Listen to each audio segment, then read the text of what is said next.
Hello, everyone. It's Donna Marie, host of the Best Life of Wellbeing podcast. Please subscribe to our channel if you haven't already. Hit that notification bell so that you know when new content is available. And please like, comment, and share our content. We definitely want to hear from you. And if you think others will benefit, we want you to share. Today's intimate conversation is a longevity conversation, a wisdom conversation, and a conversation with our elder, Dr. Paul S. Rosenfeld, U.S. Army veteran, former Chief of Staff at the VA Medical Center, my former supervisor. And Dr. Rosenfeld is 88 years old and retired from the VA after 46 years of federal service.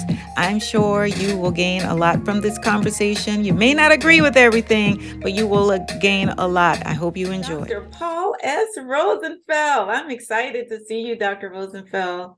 Great to see you, Donna. Thank you for agreeing to this interview today. How are you doing?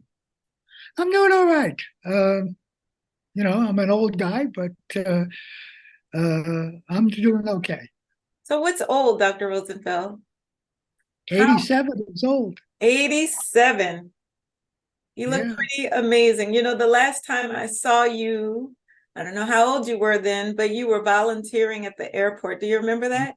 Yes, I do. I do. So what are you doing these days?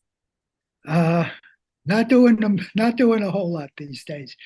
Trying to get up every day, to do some exercise, read some books, keep busy, but I'm doing all right for a guy my age, I think. What kind of exercise, Dr. Rosenfeld? Oh, I exercise every day. We have a gym in the building, and I got to get my wife exercised because she has mobility problems. So I need to keep her moving.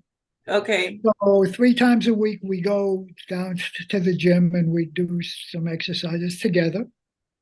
And the days I don't go to the gym, I walk in Audubon Park. So I do something every day.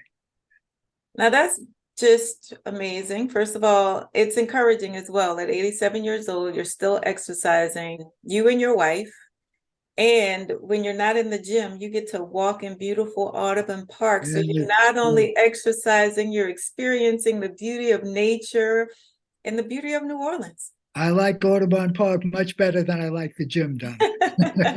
Dr. Rosenfeld, you yourself are an endocrinologist. Right. Right. And you were born in New York.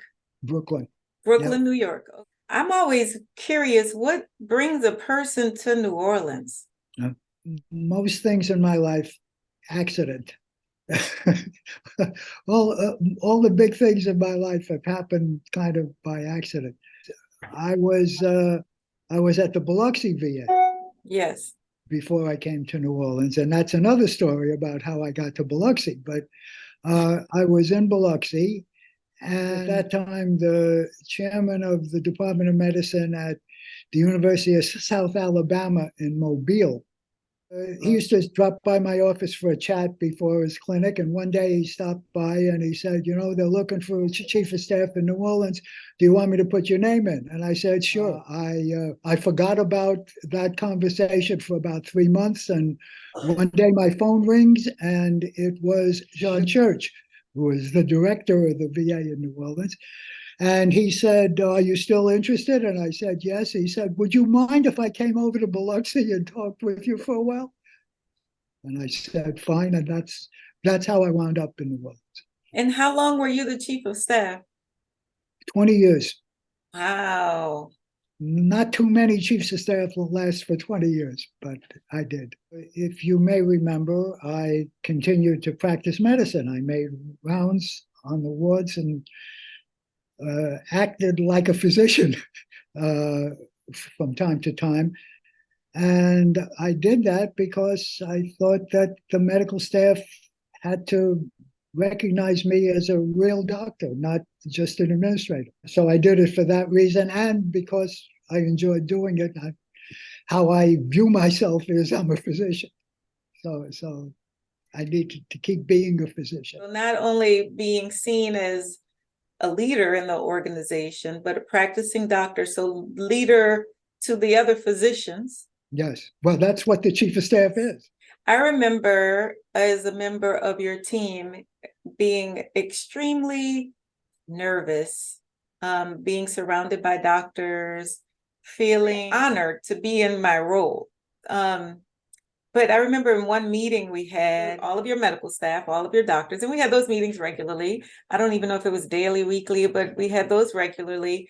And when the meeting was over, I don't remember what we talked about, but I said to you, and I don't know if you remember this or not, that I didn't feel like I belonged. Yeah, And I do. you do remember, and I you do. reassured me that I do belong. You've selected me for the position. You're a part of the team, Donna, and you do belong. You helped me to feel very comfortable. I don't know if I ever said thank you, so I'm going to say thank you right now. Good. You're welcome. You were absolutely a part of the team. And you rescued me actually when I was hired. Maybe we won't go too deep into that, but you literally rescued me from a difficult position. And I will say the other position I was in, I actually loved the work I was doing, but I was working for a very difficult supervisor. I remember that day vividly, Donna. I remember walking down the hall because your office was right down the hall from mine, and walking in and telling you that I had selected you for the position. And you got up from your desk and you threw your arms around. And you have no idea how the weight was just lifted immediately from my shoulders. Everything changed in an instant in my body. Like you rescued me. And yes, I remember that as well. Getting up and hugging you, I was so grateful. We had some fun together. We did have some fun together. Tell me about just your childhood, your parents, what it was like growing up in New York. And Brooklyn today is nothing like Brooklyn when you Oh, grew no, no, up. definitely not.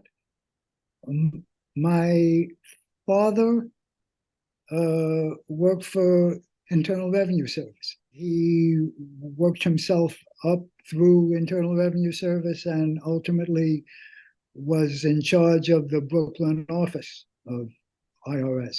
Well, my mother was a housewife. She, this is an interesting story. My mother was an immigrant. She came to the United States when she was 10 years old. I never knew that she was not born in this country because she had no accent. She never said anything, and I had no reason to believe it. And one day when we were living in Milwaukee, my mother came to visit, and we had some friends over. And somehow, in the course of the conversation, Maggie, my wife, who was born and raised in Ireland, said, I'm the only one in this room who wasn't born in the United States. And my mother pipes up, I wasn't born in the United States. And I looked at her in absolute amazement. I said, What do you mean you weren't born in the United States? And she went on to tell me how she was born in what is now Ukraine. At that time was part of the Austro-Hungarian Empire. And I said, "What? How come you never told me this?" She said, "You never asked me." So those are my parents. I have a younger brother who's 7 years younger.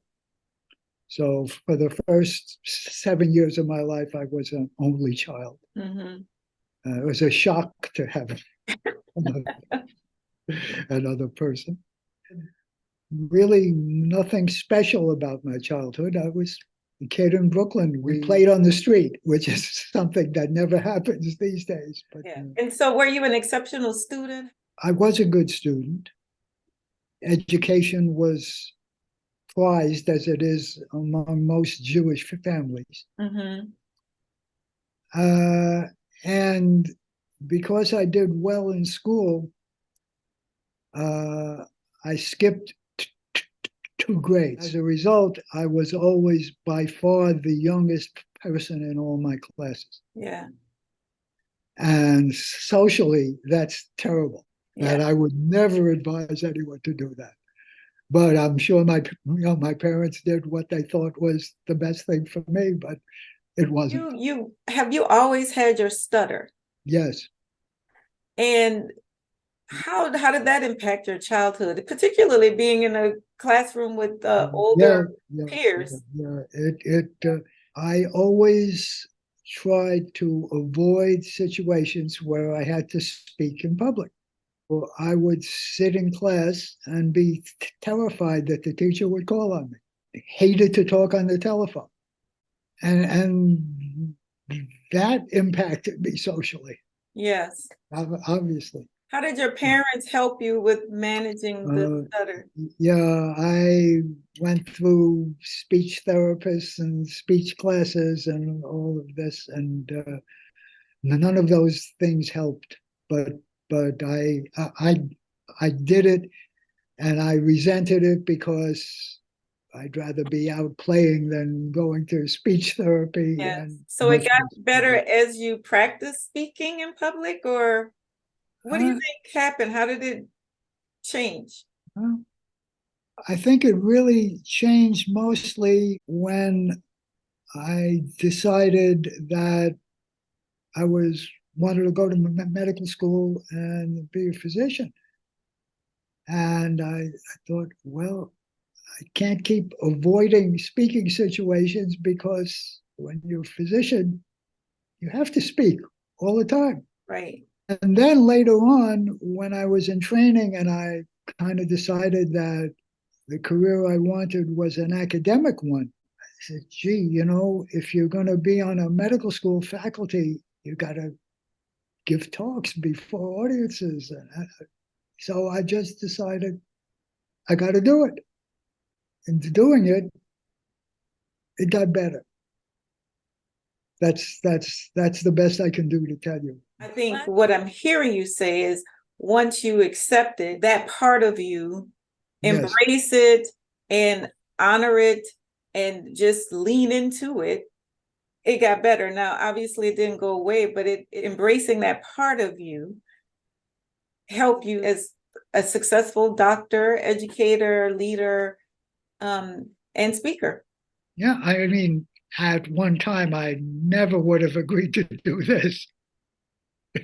I think you have always been an extremely kind person, not just to me, but as I watched you, you were very well respected in our medical center. In 20 years of service, you did an excellent job. I wasn't there the entire 20 years, but you did an excellent job. And I saw when I started at the New Orleans VA Medical Center, I will honestly tell you, I left Madigan Army Medical Center in Washington State and moved back to my hometown of New Orleans. VA employees I was afraid of them. I was afraid of the employees. I was afraid of the veterans. The employees didn't know how to talk to one another. We didn't know how to respect to talk to our veterans. The veterans didn't know how to talk to the staff. And I started in the GI clinic, which probably was the best place and the worst place for me to begin my VA career. But I watched that medical center change. And I watched as customer service improved and as the aesthetics improved in the medical center. And as we learned how to respect our veterans and respect one another, I watched that change. And you were a part of the leadership that made that possible in medical center. And I literally, like I said, I was I didn't have a stutter, but I was scared to talk. It was a very uncomfortable environment, to say the least. Yeah, it's all about changing the culture. When I left the chief of staff's position, I was there for 3 more years after that. And I started the Office of Cultural Transformation. Oh, nice. At the VA. And what we were up to in that office was trying to inculcate and teach improvement using lean, the Toyota improvement methodology. The crux of lean is that nobody knows as much about a job as the person who does the job. Yeah. And so you improve by asking the people who do the job how to do it better. And lo and behold, they know. Yeah, that really is respect, and that goes a long way. Yeah. Yeah. We had one performance improvement group, and I forget what they were working on, but after we had a session, one of the people in the group who I forget what her job was at the VA, but she came up to me and she said, "You know, I've worked here for 15 years, and this is the first time anybody ever asked me what I thought about anything." Wow. And that's powerful. And that's symbolic of how we need to be in life, recognizing that all of us, that first of all, we're more alike than we're different, and that all of us make contributions that are valuable. And respecting and honoring the contributions of everyone is important in our society, just like it is in the medical center. Absolutely. What's the greatest lesson that you've learned as a, maybe four-part question, as an individual, as a doctor, a husband, and a dad? Certainly, as a doctor, the greatest thing I've learned is listen to the patient. Mm. And one of my mentors in this business told me a long time ago that if you listen to the patient, 90% of the time, the patient will tell you what the diagnosis is in one way or another. That's the most difficult thing for doctors to learn because it's not the way they're trained. It's not what they're used to doing. They're used to doing the talking. But if you listen to patients, they will give you usually the information you need to figure out what's wrong with them. Yeah. And I guess that's a life lesson too. Listen to people. Yeah. Listen to what they have to say because they have contributions to make. As a husband, I guess what I've learned is to respect the differences. Maggie couldn't be more different in many ways than I am. She's Catholic. I'm Jewish. She was born in Ireland. I was born in Brooklyn. Yeah. We're very different people, but we respect each other. We don't always agree on things, but we've managed to have a wonderful marriage for 62 years. So that's my lesson there. As a parent, the hardest thing as a parent is letting go. And I don't think I did a great job on that. If I had it to do over again, I would let them go a little easier than I did. So what does that really mean, letting go? So how did you hold on? Letting them make mistakes. Kids are going to do things are mistakes because you've made that mistake yourself. But telling them isn't going to help. You got to let them make the mistake. And because you love them, you don't want them to get hurt. You try to stop them and rein them in. But you got to let them grow up and make their own mistakes.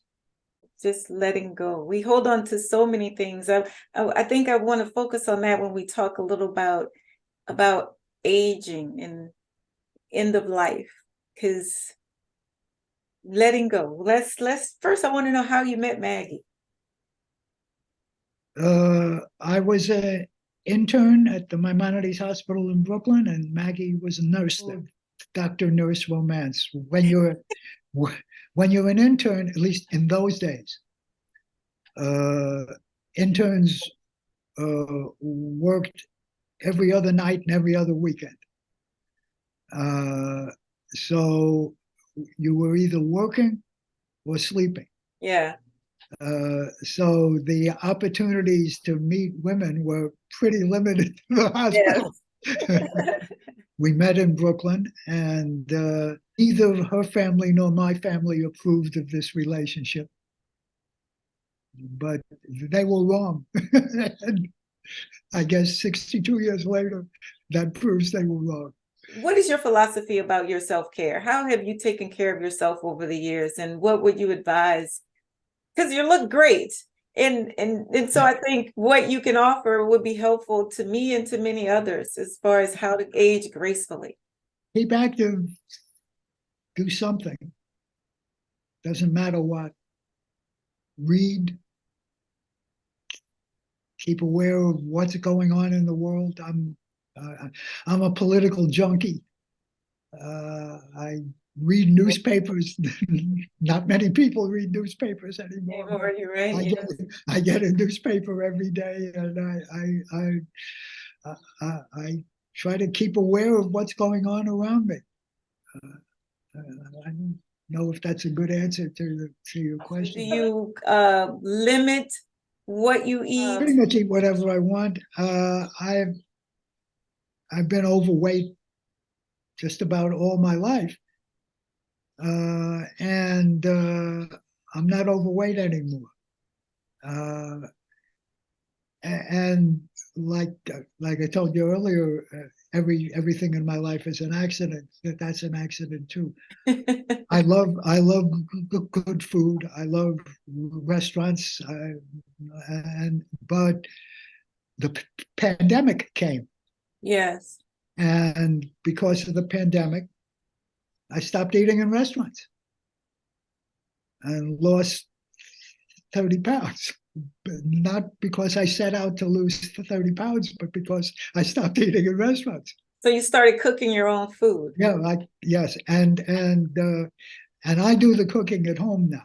I think I pay more attention to what I eat now than I used to, but I can't say I limit what I eat. I eat what I want. I got used to eating less. Well, that is key, especially being in New Orleans for people to hear. Oh, New Orleans is a terrible place for. Yes, so being intentional, know what you're putting in your food, know what you're eating, and you selected yourself, and that alone, you don't have that. to change what you're eating, but know what you're eating. And as I say, exercise is important. I would miss the exercise if I didn't get it. I've always done that. So that walk in the park at the beginning of the day, that's just the best way to start a day that I can imagine. So what are your thoughts, Dr. Rosenfeld, about your end of life? About Try not to think about it.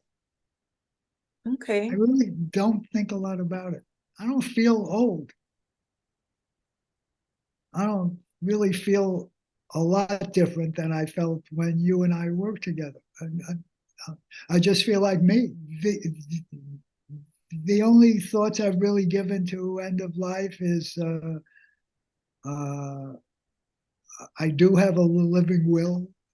I I don't want to be resuscitated if it's going to be futile. Yeah. I don't want to.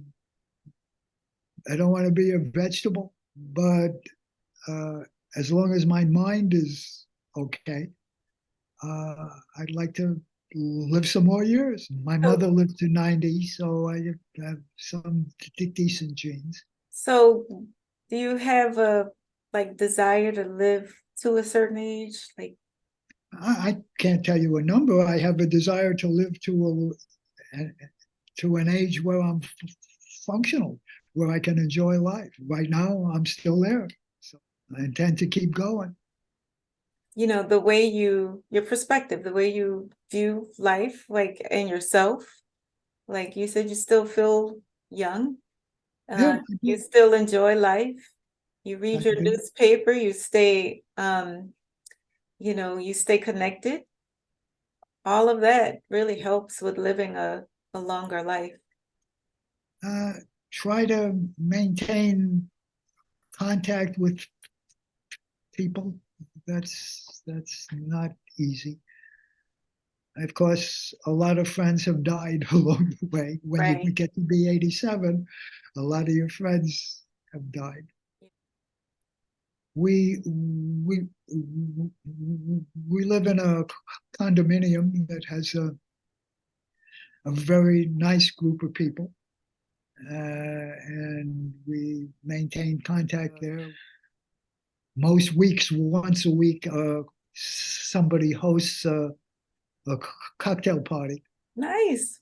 when everyone gets together. You bring your own drinks and just spend an hour together, and that it helps to maintain social contacts like that. How would you like to be remembered? I'd like to be remembered as a teacher, a teacher of students, a teacher of patients, a teacher of staff. I'd like to be remembered as someone who helped people along the way.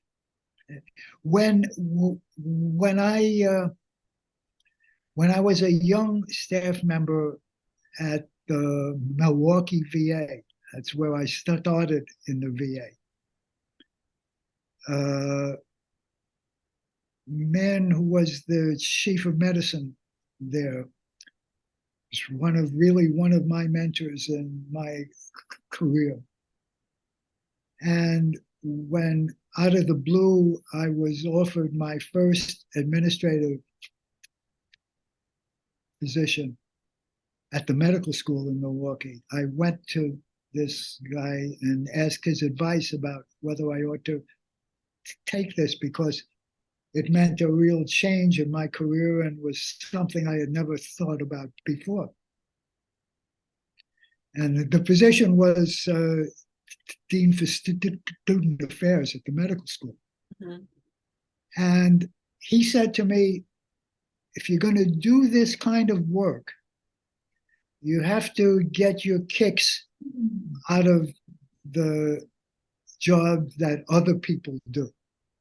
If you're not that kind of person, if you're not going to get your satisfaction from the accomplishments of others, this is not the right kind of job for you. And I thought about that and decided to take the job. I loved it. I've always thought that, yeah, if you're going to be an administrator, that's how you get your kicks, the accomplishments of others. So my kicks come from seeing you where you are. Thank you. Yeah. Thank you. And if I contributed a little bit to that, that's a great satisfaction to me. You were responsible for in Milwaukee minority affairs. Yeah, when I went to the medical school, I just mentioned that I was dean of student affairs at the Medical College of Wisconsin in Milwaukee. And one of the responsibilities of that job was to be in charge of medical school admissions. And there were 2 minority medical students in the medical school at that time.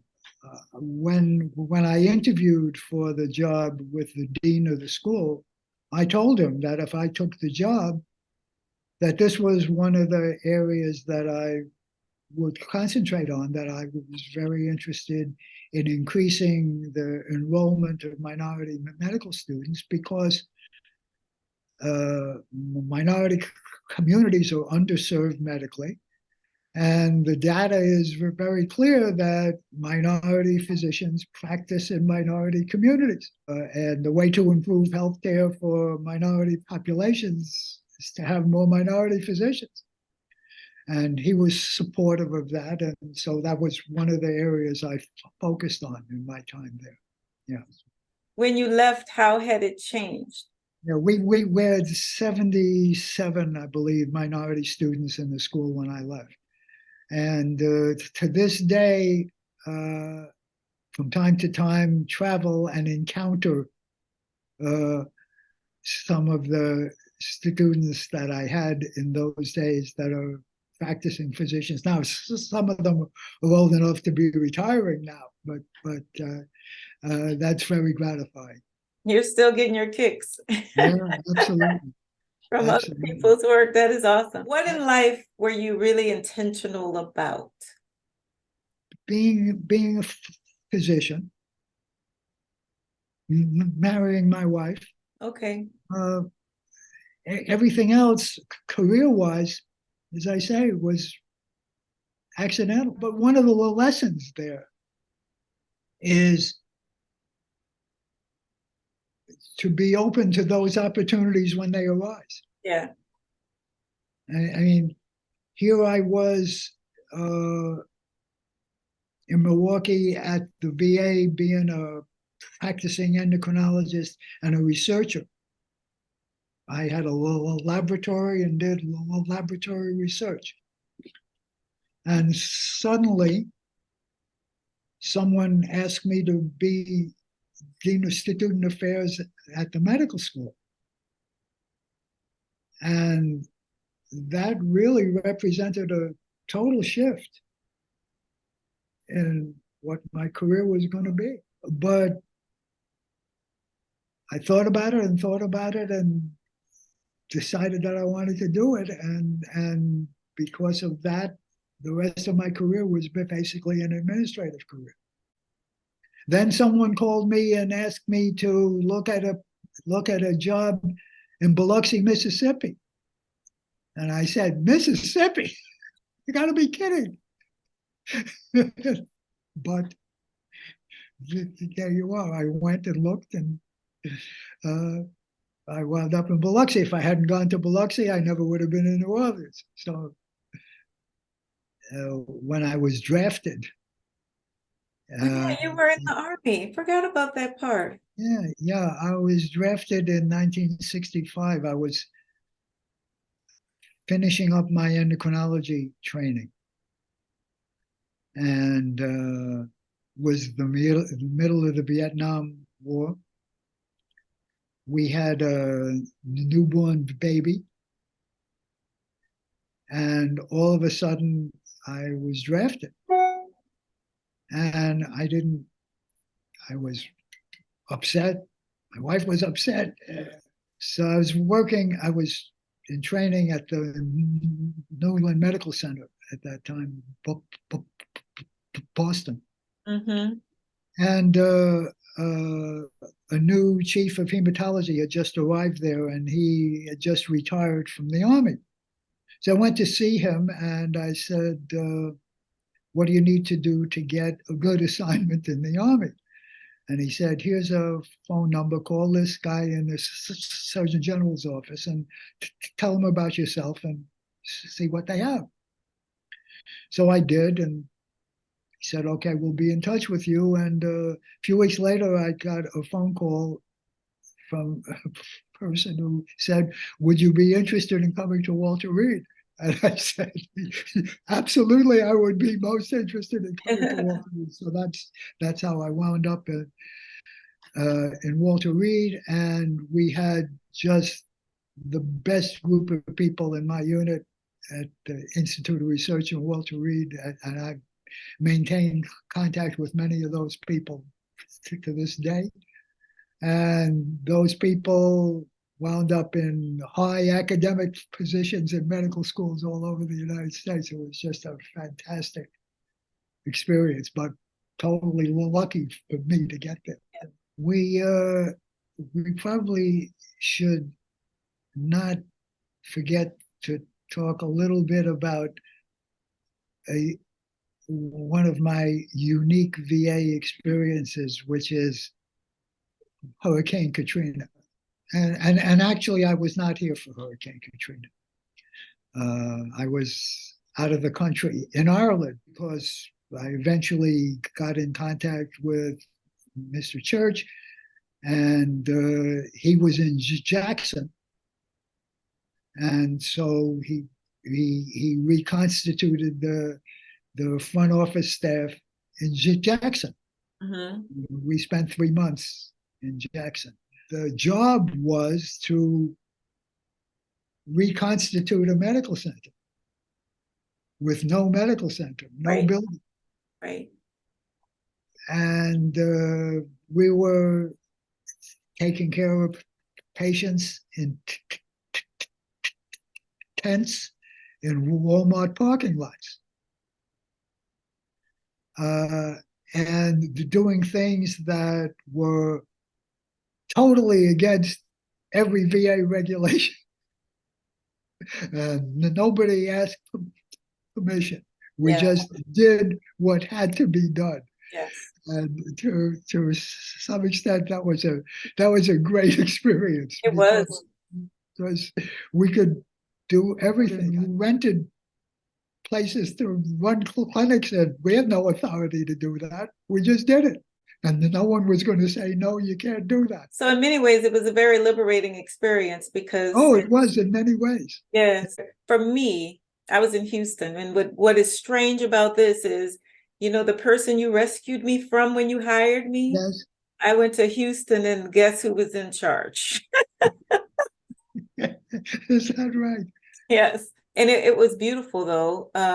That was a time when I felt like a therapist, because the office I worked in was, we processed everyone's per diem and travel paperwork, I guess you could say.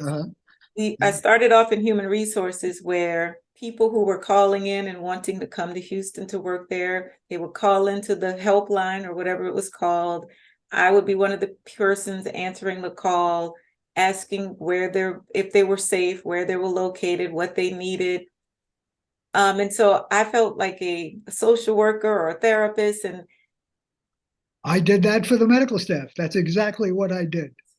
Being able to support people in that way, listening, as you said, which is very important, listening to what people were going through, allowing them to share their trauma story. And VA took better care of its employees than anybody in the private sector. Absolutely.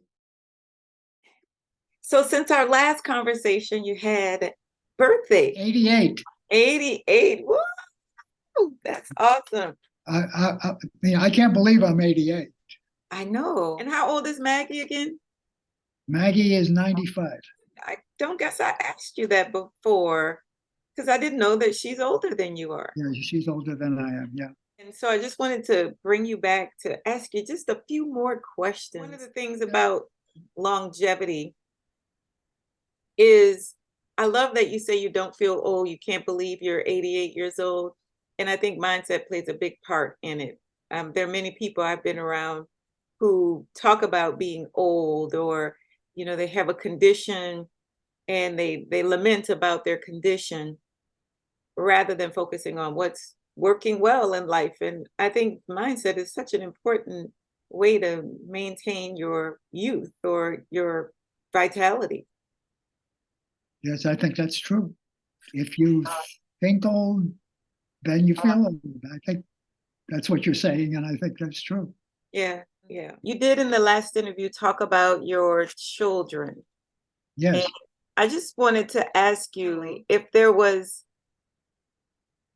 something you'd like to leave, words you'd like to leave them with. If there was something you could say that you want to live on for your sons, and you can do each son individually, both together, and even your family in general, your grandchildren, your wife, is there one bit of advice or one word of wisdom or anything, something you'd like to remain with them when you're no longer here? I guess I would advise them, because that's all you can do is advise. I would advise them not to compromise on their values,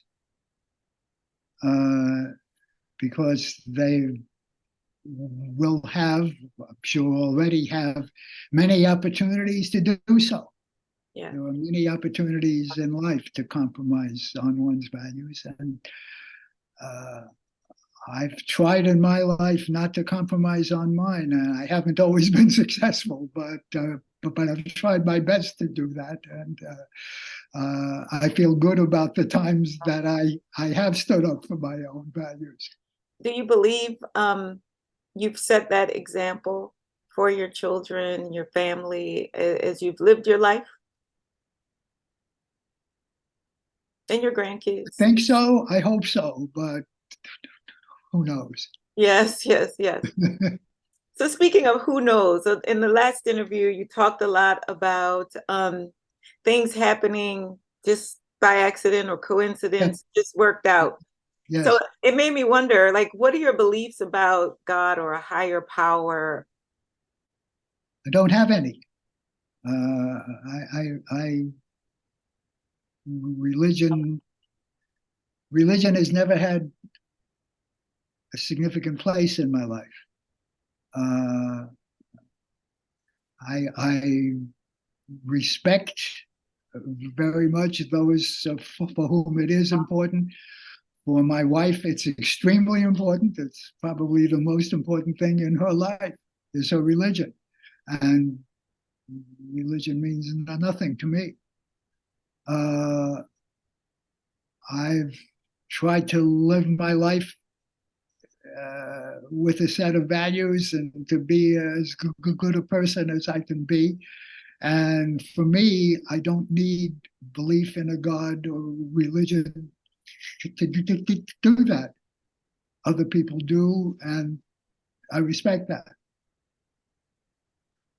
Okay, so religion aside, what are your beliefs about a higher power? Or you wake up, you exercise. To me, those are spiritual practices. You exercise, which means you care Well, about your body. you call them spiritual practices, and I understand what you're saying, but I don't think of them as spiritual practices. I exercise uh, primarily because I feel better when I do, and I know it's good for my health.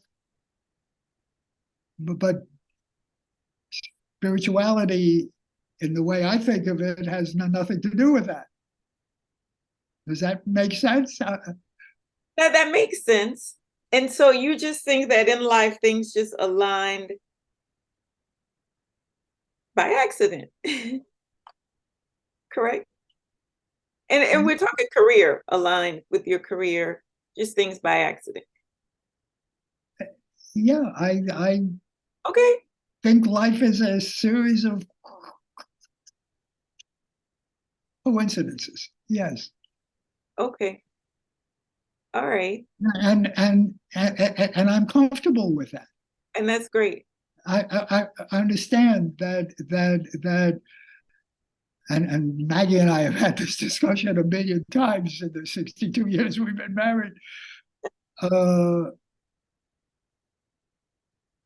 it's okay with me to think that things just happen.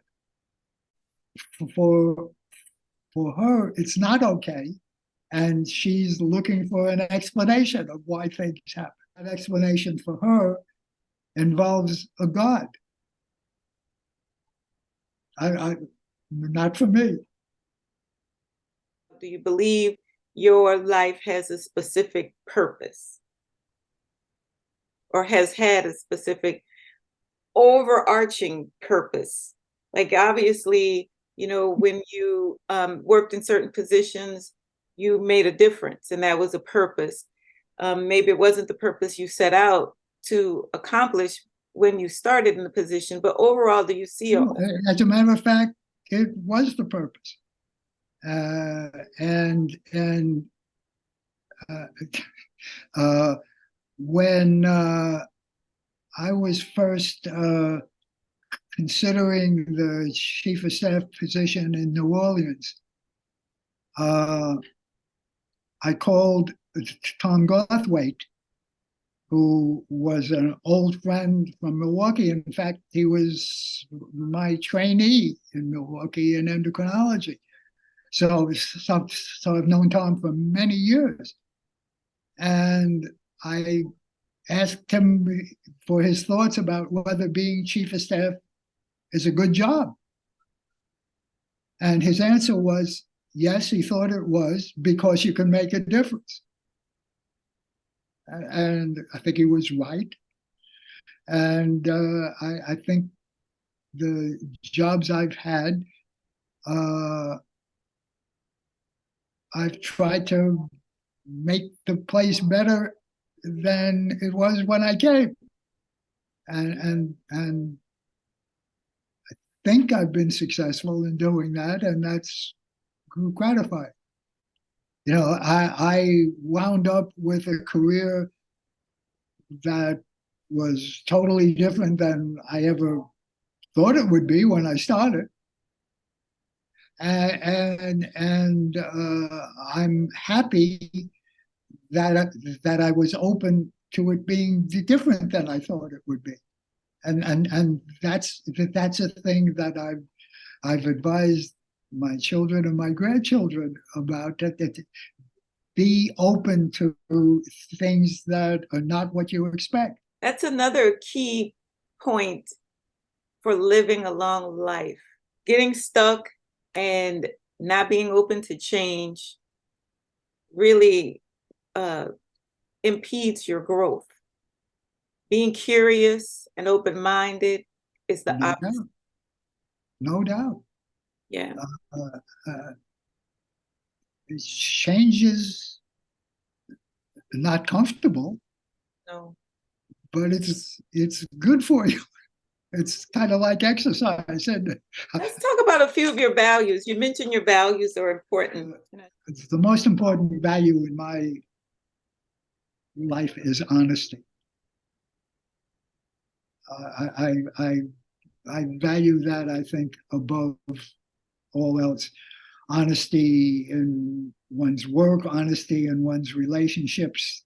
That's number one for me. When I left the Biloxi VA to come to New Orleans, one of the people who worked for me, who I didn't always have the best relationship with, came up to me and he said, Rosenfeld, you know, the thing I've always liked about you is that what you see is what you get. and I really took that as a great compliment. You talked about in the last interview, you stay in contact with your colleagues who don't live in the New Orleans area. You also have a relationship with your neighbors and in your community where you live. But you go to basketball games, so you actually, have social outings. I'm going to one tonight. Yeah. That's awesome. That's so awesome. So open night for New Orleans Pelicans. Yes. So other than going to basketball games, what other activities are you engaged in? I know obviously you exercise, but that's you and Maggie, but yeah. Social engagements. We go out to eat, not as much as we used to, but we like to go to good restaurants. I've recently put together a little group of VA retired physicians, and we have lunch once a month. That's beautiful. Together, so that's kind of fun too. So those are kinds of things. Yeah. So what about Maggie? Does she still? Maggie's a lot of Maggie's activities revolve around her church. Okay. So there's she goes to mass every morning. Wow. And there's a seniors group at the church, and they have some organized activities, and she's involved in those. So would you say connection to people and socializing is a value of yours? Yes, absolutely. I think you human beings need contact with other human beings. Great. I agree totally. And that gets to be more of a problem when you retire. I mean, when you go to work every day, by definition, you have contact with a lot of people. I mean, when I think about now, what do I miss about the VA? Oh, the only thing I miss are the people. The only thing. I thought I would miss the work. I don't miss the work. I miss the people. I love that. And you know, the other thing about being 88 years old, Donna, is your friends are dying. Maggie likes to joke that we know more dead people than live people, and that's really true. Uh, in this past week, I learned of the death of two friends, and a third friend I learned has Alzheimer's disease. So that's the kind of thing you deal with when you're 88 years old. So when you're 88 years old, do you think about death for yourself, your own death more? Sure, sure I do. And so what advice would you give to a person to live their best life?